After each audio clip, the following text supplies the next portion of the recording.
abonné leen ci suñu chaîne YouTube ngir jot saa su ne ay xibaar yu wér te wóor aju ci réew mi ak ci bitim réew. ak Abdoulaye Bob yegsi nañ ci Walf Quotidien xëy di ñu dégtal nganam démb ca Touba Mbacké njiitu réew mi Bassirou Diomaye Faye jot na fa diisoo xalif général des Mourides yéen cabinet lam fa mbëbët war ko matal béy ci waaram moom njiitu réew mi bokk na ci ne dina jublu ci saafara jafe-jafe ndox ma ca Touba ndoxum naan jafe fa lool ne dina ci indi saafara ak itamit mbënd ma leen di sonal saay su ne di mbirum assainissement njiitu réew mi Bassirou Diomaye Faye bu mu jógee ca Touba la dem ca Tivaouane jot na diisoo xalif général des Tidiane di Serigne Babacar Sy Mansour yéen kaabidi Walf Quotidien génnagul ci googu lépp ngan le quotidien felu na ko ngan gu njëkkam ca Touba ak Tivaouane yéen kaabine Bassirou Diomaye Faye noonee la doxalee démb mbirum assainissement ak jafe-jafe ndoxum naan moom la gis ne war nañ ko mun a saafara ci lu gaaw foofee ca Touba Mbacké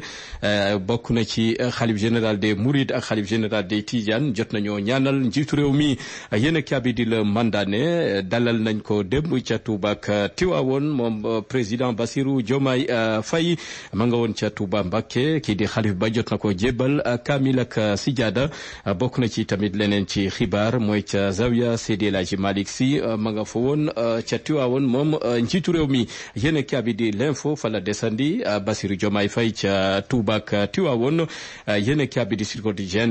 def na ni Abdoulaye Wade ak Macky Sall defoon dem na seeti ji kilifa diine yi yéen kaabi di yor gi ne Bassirou Diomaye Faye di président jublu ci saafara jafe-jafe ndoxum naan ca Touba ak mbirum assainissement réew mi quotidien dellu soit na ci ngan googule yéen kaabi di las ne bett na ñëpp moom président Bassirou Diomaye Faye dem na démb ca Touba wutali Tivaouane yéen kaabi di Le Soleil xëy duñu dégtal banana bek njaay mi na muy demee ca Sédhiou ña ngi cay gis seen bopp yéen kaabi di Walf Quotidien di ñu dégtal njiitu réew mi Macky Sall mi ñu fal bés envoyé spécial bu 4P yéen kaabi ne naka la ci fas yéene doxale ak kilifte fam ci bopp APR bu ñu deful ndànk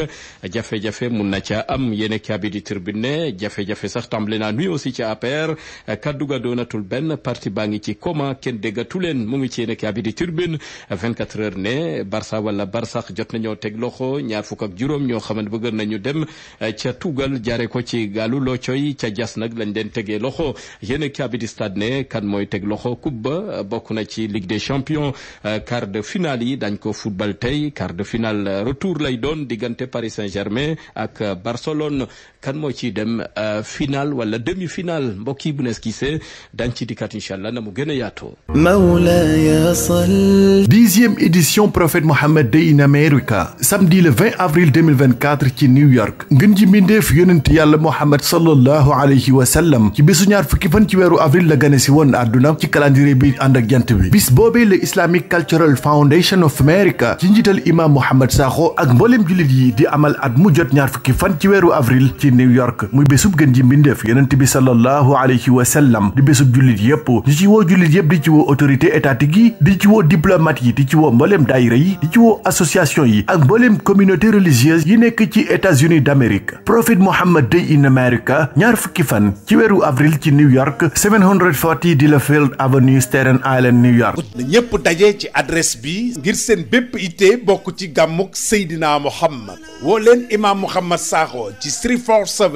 596 2036 wala ngeen woo Adja Sali Sarr ci 917 648 9381 bu dee soxna Soda Thiam oote leen ci 917 600 0082 mën ngeen a woow itam soxna Ndey Fatou Diop ci 646 645 3720 wala ngeen woo El Hadji Daouda Sarr ci 917 586 8359 Prophet Mohammed Day in America ñu ciy woo mboolem jullit yi.